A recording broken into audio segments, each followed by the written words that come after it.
행복한 교회 승리하는 성도 여러분, 남가주 은혜로 교회 오신 것을 환영합니다. 오늘은 164번째 함께하는 153 10월 27일 화요일 순서입니다. 모든 싸움은 사랑 이야기다 라는 말 혹시 들어보셨습니까? 정은혜 작가의 싸움의 기술 중에서 나오는 말입니다. 찌를 수도 있지만 껴안을 수도 있는 관계, 상처를 줄 수도 있지만 치유를 할 수도 있는 관계가 삶에서 가장 중요한 관계이다. 싸움을 하는 동안에는 못난 말들이 튀어나오고 찡그린 표정이 나오지만 그 속에는 서로에게 인정받고 사랑받고 싶은 연약한 마음이 들어있다. 그래서 싸움은 서로의 가장 여린 부분을 보듬을 기회를 주기도 한다. 모든 싸움은 사랑 이야기이다. 이런 얘기입니다. 코로나 시대에 있어서 우리가 너무 만나지 못해서 혹은 너무 많이 얼굴을 많이 보고 있어서 사람들과의 관계가 점점 어려워지고 특별히 가정 안에도 싸움과 분쟁, 분열이 많이 일어난다고 합니다. 여러분들 또한 여러분들의 가정은 어떠십니까?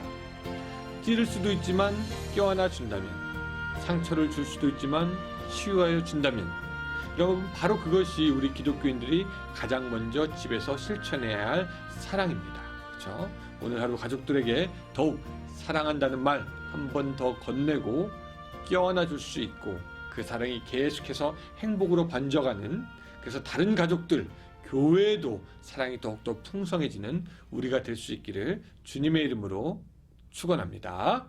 자, 우리 시간에 그러면 같이 오늘은 고백과 회개는 필수다 라는 제목을 가지고 팀 켈러의 기도 특강 시작합니다. 우리가 성경을 보면서 보게 되는 것 중에 하나가 이스라엘은 구제불능 같다라는 생각이 드는 것입니다.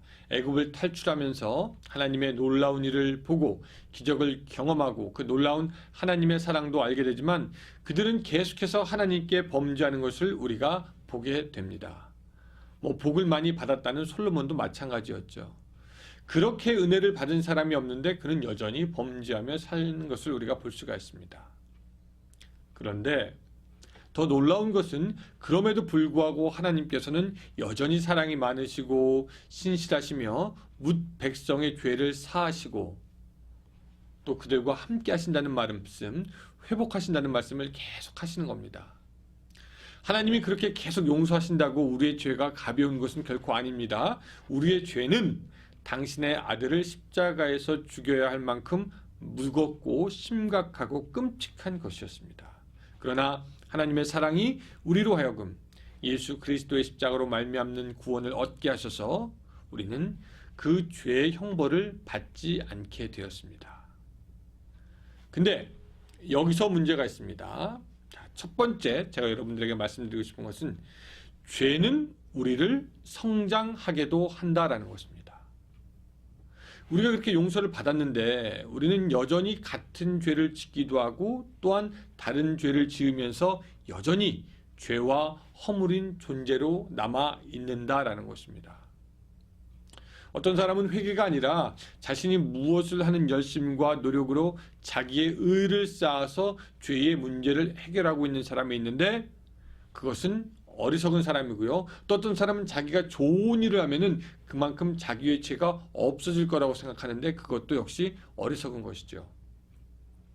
죄에 대해서 주님은 우리 대신 징벌을 받으시고 온 인류의 죄값을 치르셨기 때문에 우리는 하나님의 용서를 기대하며 믿으며 하나님께 나아가면 되는 것입니다. 여기에 대해서 책에서는 이렇게 얘기합니다. 회개는 크리스찬의 삶을 발전시키는 방법이다. 예수님의 성품을 향해 더 깊이 지속적으로 성장해 가는 열쇠이다. 우리가 하나님의 용서를 기대하며 하나님께 나아가기 때문에 그런 겁니다.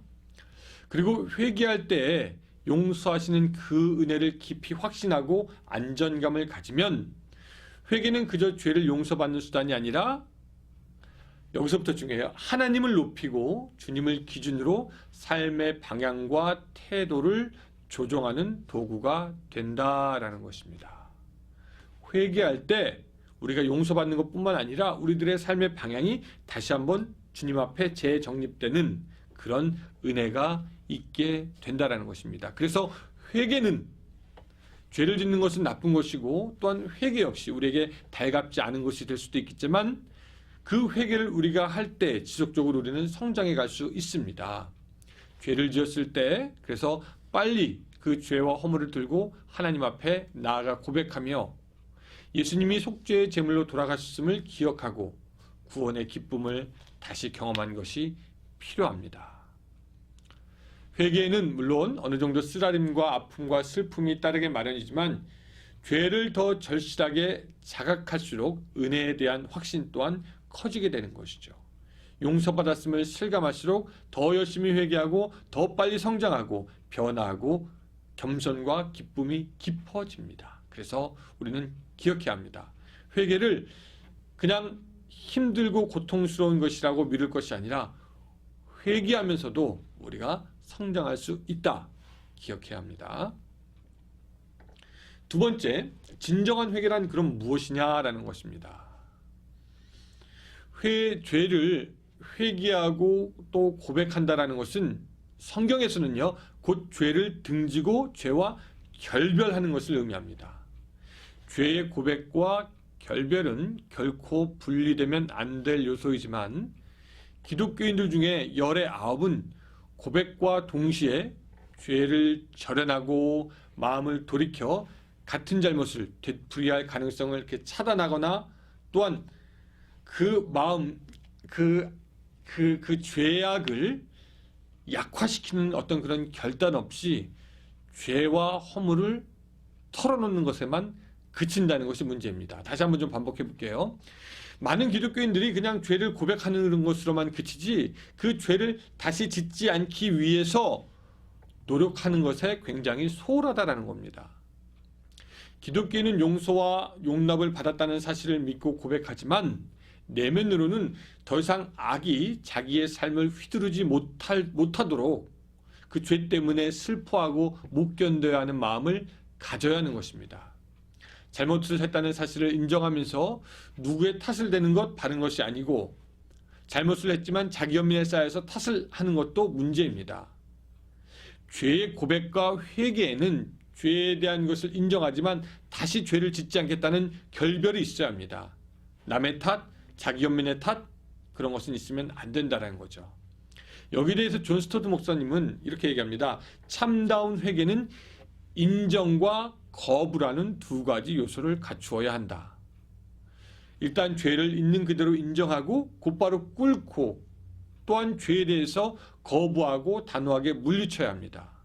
그래야지 하나님과 죄 자체에 대해서 올바른 태도를 가질 수 있다라고 이야기합니다. 죄를 지으면 하나님을 서글프게 한 일과 관련해 용서를 구할 기회를 갖는 반면 앞으로 주님을 다시 슬프게 하지 않겠다라는 마음가짐을 갖기 위해서 수고를 마다하지 않고 노력해야 한다라고 이야기합니다.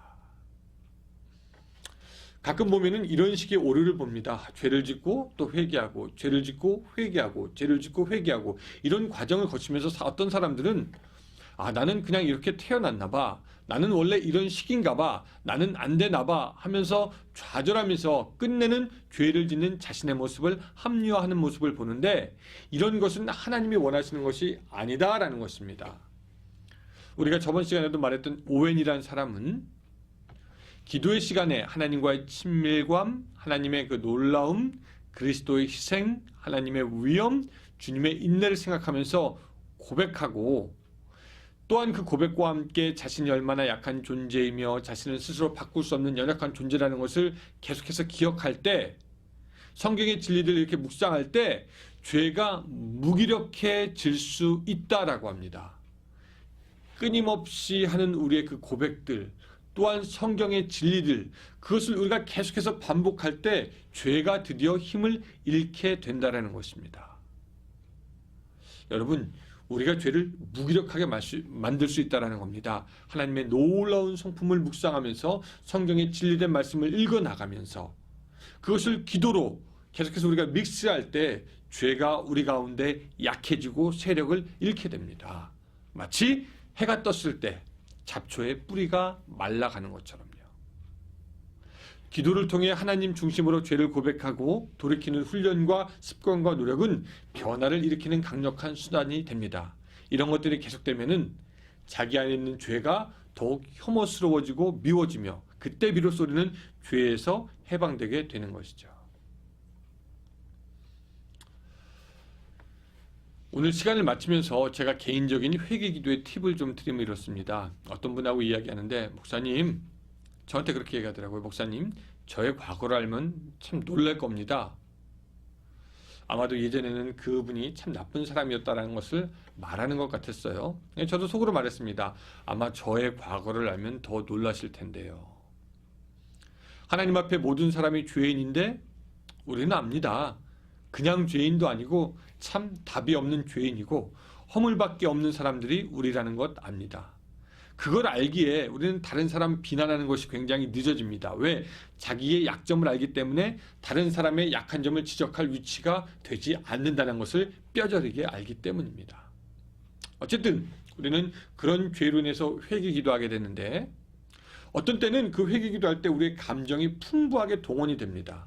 눈물을 흘리고 크게 기도하고 회개하고 회개 기도한 후에 죄를 용서받았다는 기쁨이 충만할 때가 있습니다. 또 한편으로는 회개 기도를 하긴 했지만 아직도 마음에 무거운 것이 있고 마음이 밝아지지 않고 죄에 매여 있는 것이 아닌가, 하나님께서 용서를 안 하신 것이 아닌가라는 의심도 들 때가 있습니다.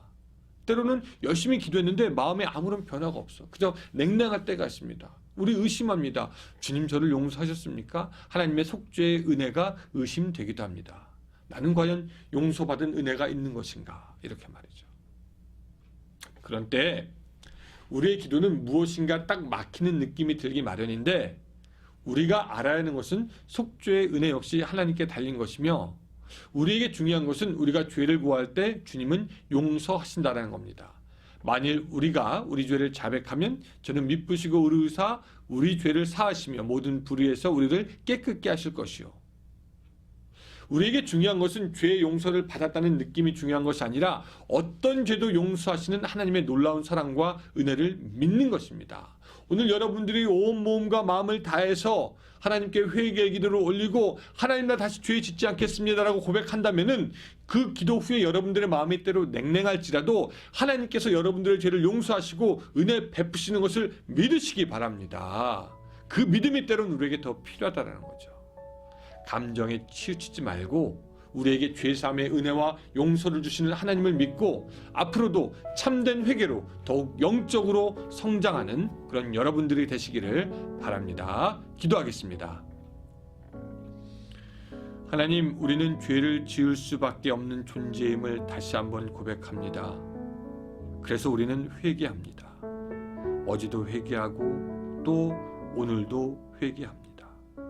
주님, 우리가 회개할 때 우리의 죄악을 주님 앞에 온전히 토설할 수 있도록 도와주시고, 우리의 회개가 입으로만 하는 회개가 아니라 다시는 죄를 짓지 않겠습니다. 하나님, 나를 도와주시옵소서. 죄악과 단호하게 결별하는 그런 다짐이 있는 회개가 될 수 있도록 도와주시옵소서.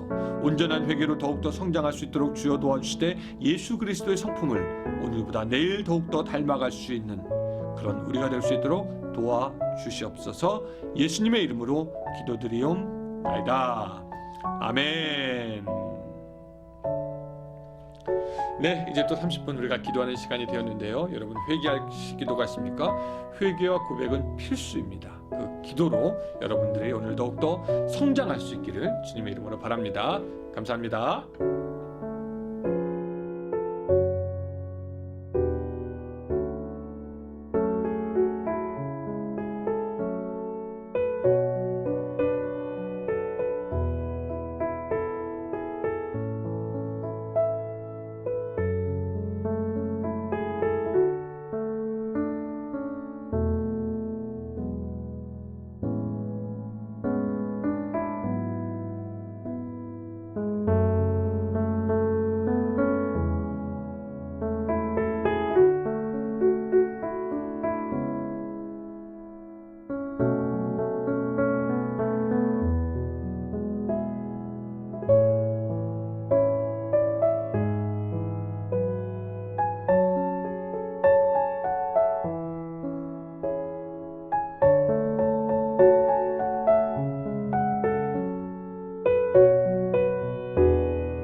주옵소서.